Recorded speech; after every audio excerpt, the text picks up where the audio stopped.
Assalamualaikum warahmatullahi wabarakatuh. Yang terhormat Bapak Solikul Hadi selaku dosen pengampu mata kuliah Fikih Muamalah. Tak lupa teman-teman saya yang saya sayangi dan saya banggakan.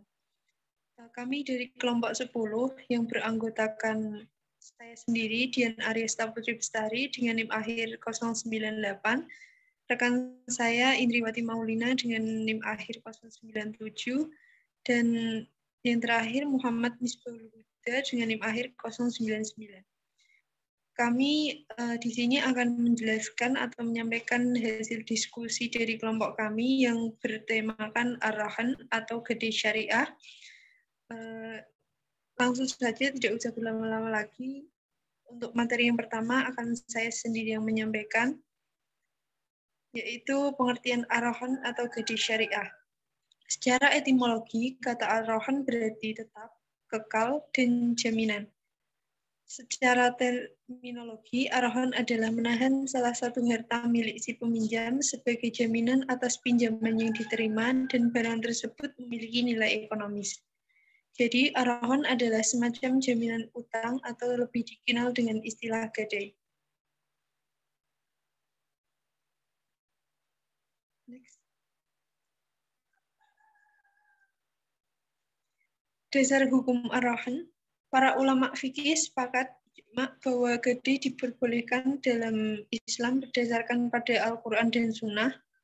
Allah Subhanahu wa Ta'ala berfirman dalam Quran Surat Al-Baqarah ayat 283 yang artinya, dan jika kamu dalam perjalanan dan bermuamalah tidak secara tunai, sedang kamu tidak mendapatkan seorang penulis, maka hendaklah apa barang jaminan yang dipegang oleh yang berpiutang. Quran Surat Al-Baqarah ayat 283.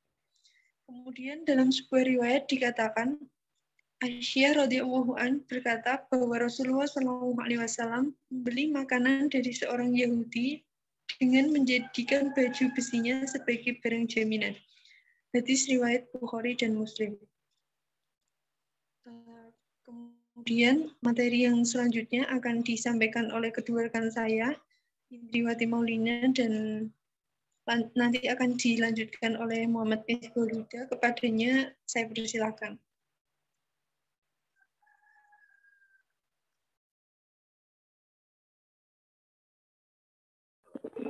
Baik, saya akan melanjutkan penjelasan dari Dian Aryasta. Yang ketiga ada rukun-rukun arahan atau gadai syariah.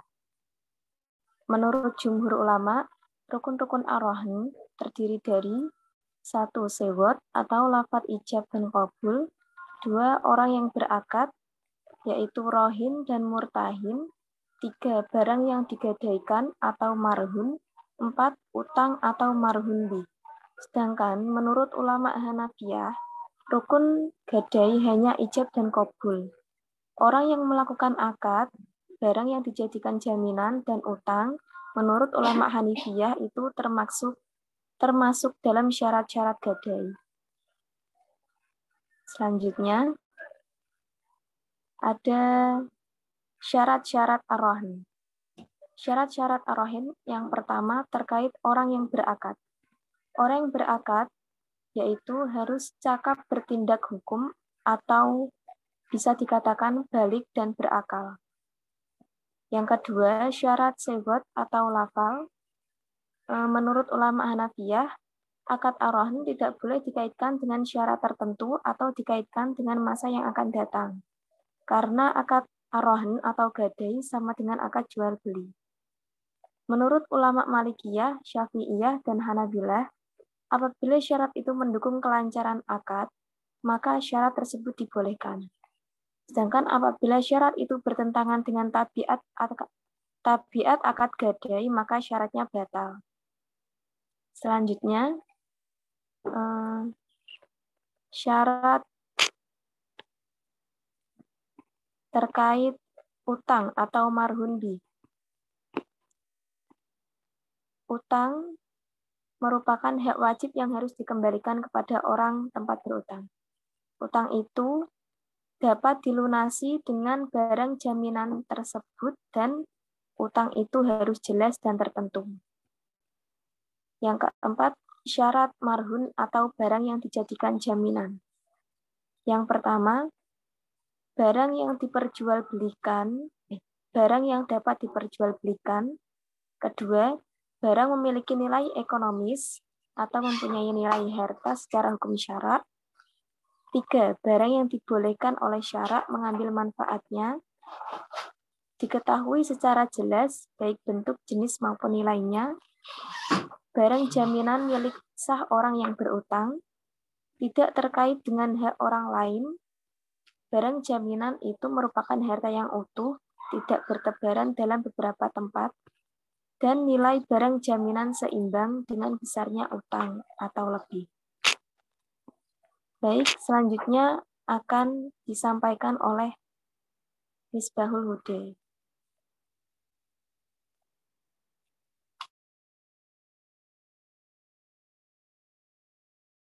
Selanjutnya, macam-macam rahan. A. Rahan ikra atau rahan rasmi. Rahan takmini, rahan tasjili. Barang yang digadaikan hanya dipindahkan kepemilikannya, namun barangnya sendiri masih tetap dikuasai dan dipergunakan oleh pemberi gadai. B. Rahan hiazi. Inilah yang sangat mirip dengan konsep gadai, baik dalam hukum adat maupun dalam hukum positif. Jadi, berbeda dengan rahan ikar, yang hanya menyerahkan hak kepemilikan atas barang.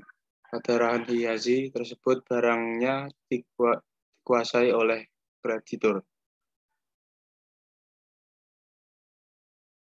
Pandangan ulama tentang pemanfaatan barang gadai marhun. Sebagai ulama Hanafiyah, memperbolehkan barang agunan dimanfaatkan apabila pemilik barang telah mengizinkan. Maka tidak ada halangan bagi pemegang barang agunan untuk memanfaatkannya. Sebagai ulama Hanafiyah lainnya, ulama Malikiyah dan ulama Syafi'iyah berpendapat sekalipun pemilik barang agunan itu mengizinkan. Karena jika barang agunan itu dimanfaatkan, itu merupakan riba yang dilarang syarak. Ulama Hanabilah berpendapat apabila yang dijadikan barang agunan berupa hewan, maka pemegang barang agunan berhak mengambil susunya dan mempergunakannya sesuai dengan jumlah biaya pemeliharaan yang dikeluarkan pemegang barang agunan. Berakhirnya akad arahan. A. Barang telah diserahkan kembali kepada pemiliknya. B. Rahin membayar hutangnya. C. Dijual paksa, yaitu dijual berdasarkan penetapan hakim atas permintaan rahin. C. Pembebasan hutang dengan cara apapun. E. Pembatalan oleh murtahin. F. Rusaknya barang gadaian oleh tindakan murtahin. G. Meninggalnya rahin atau murtahin. Terima kasih.